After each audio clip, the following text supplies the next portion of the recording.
How should the Robredo and Marcos camps treat this survey? That big question and more with DLSU Political Science and International Studies Professor Dr. Julio Teehankee. Dr. Teehankee, welcome to the big story. Good evening, Robbie. Thanks for having me. Dr. Teehankee, so we see an upward trend for Leni Robredo. Mukhang nag-decline kay Bongbong Marcos, but at the same time, that's still a big lead. So what's the bottom line here?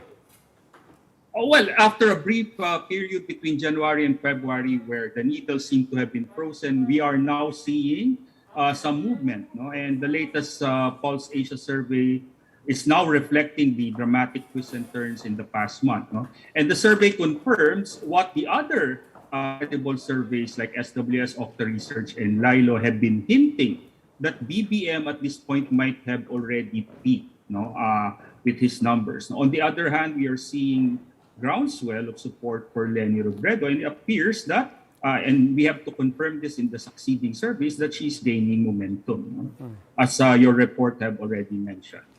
So, yeah. So there are some theories as to why Leni might be picking up. I mean, some of the earlier rallies could have created some kind of a bandwagon effect, but why are the Marcos numbers coming down?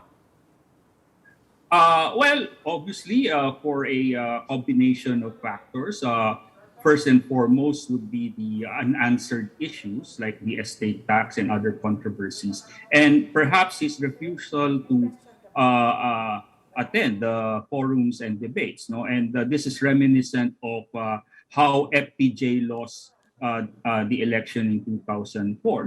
FPJ's refusal to attend the debates and forum allowed GMA to catch up with his number and eventually use state machinery to win the election. Now, you mentioned the absence from the debates and you corrected yourself on that first point, which I do want to ask as a final question.